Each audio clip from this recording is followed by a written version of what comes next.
What is up, everybody? Alan here, bringing you another movie review here on the Brookfield Library's YouTube channel. If you love movies like I do, then this is the place to be, as I am here bringing you my review for Hero.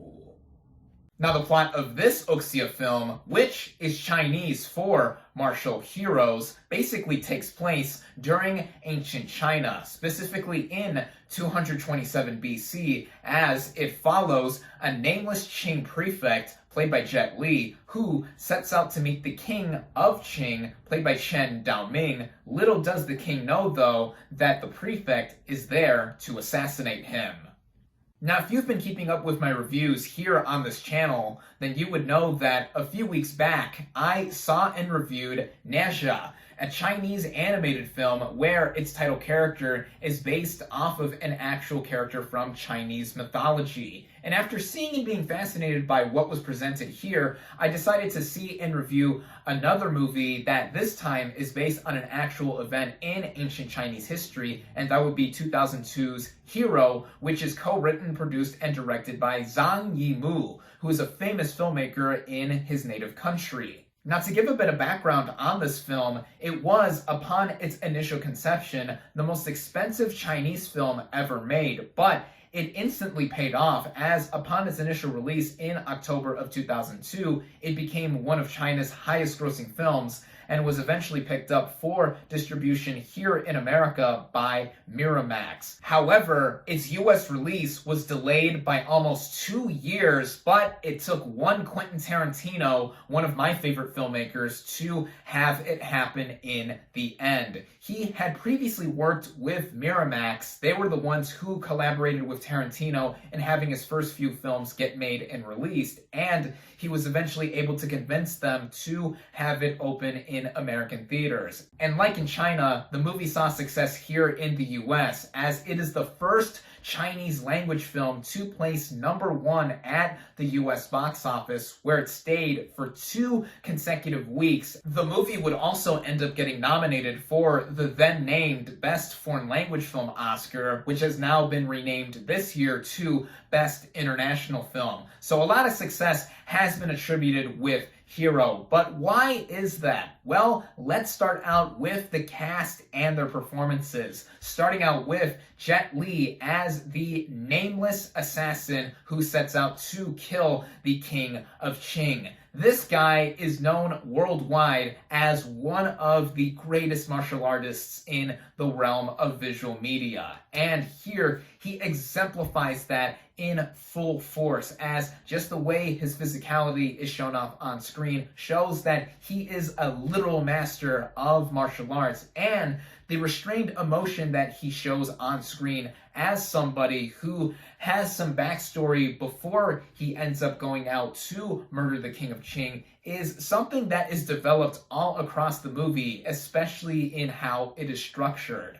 But before I get into that, I have to mention the rest of the illustrious ensemble, as they are just as skilled as Li, both physically and acting-wise. There's Tony Leung, who plays Broken Sword, and Maggie Cheung, who plays Flying Snow. These are 2 lovers who are also assassins that previously attempted to kill the King of Qing, but failed in doing so. And these 2 had slowly fallen apart, as the movie does show in its flashback sequences, and these 2 are just as outstanding as Li. There's also the King of Qing himself, played by Chen Daoming, who has most of his screen time relegated to facing off against the assassin played by Jet Li, and with a lot of the restrained emotion that the other performers have, he shows that here, and also being very suspicious and wary of the true intentions of Li's assassin's character before he realizes he is there to kill him. And then the final 2 shoutouts I gotta give here are to Donnie Yen and Zhang Ziyi.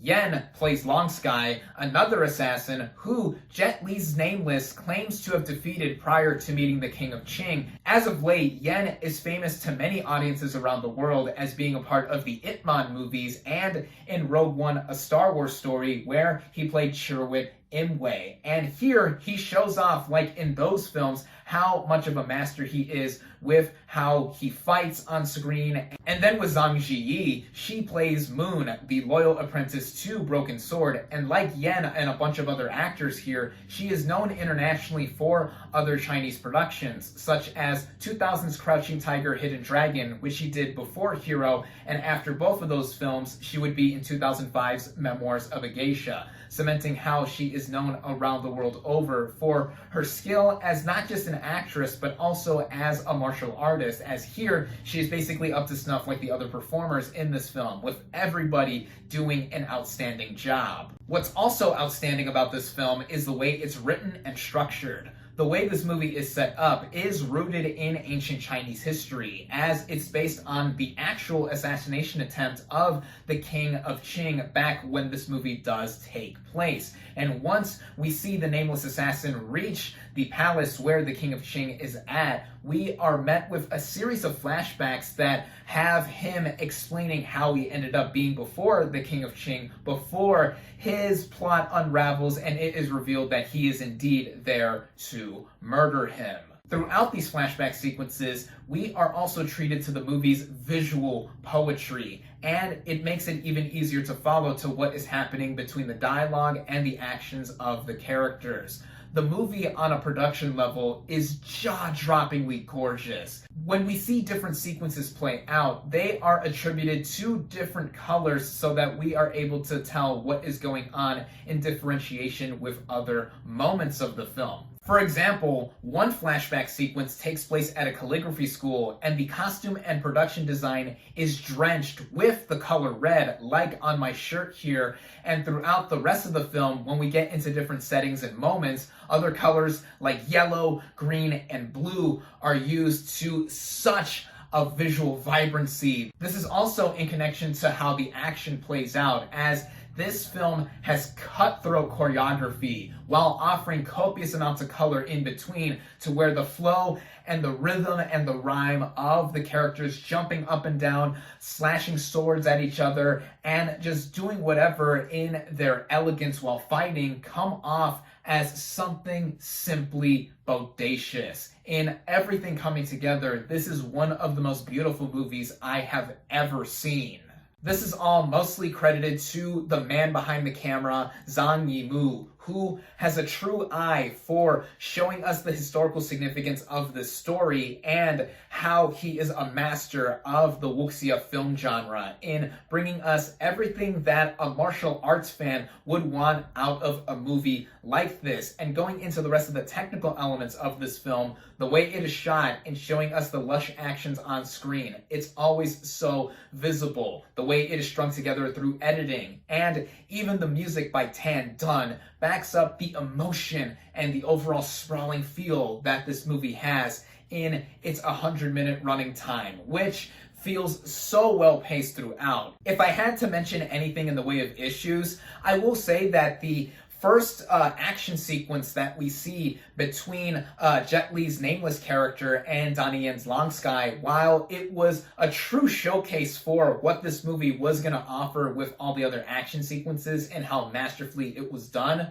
it didn't seem like it had any effect on the story by its end. However, I will say that what this movie does thematically really overhauls and excuses any issue I have with it, because by the time this movie does end, we have experienced a film that goes over a lot of topics such as love, betrayal, and what it means to hold the title moniker of hero. Martial arts film fans should rejoice in watching this movie if they haven't already. Even if you aren't specifically a fan of martial arts films outright, this is a movie that has so much elegance within it that I think just about anyone who watches it will get something out of it in what can be viewed and taken away from how it is based on history and with how this is a technical feat of masterful filmmaking. I loved Hero. I highly recommend it. My final verdict for Hero is 4.5 out of 5 stars.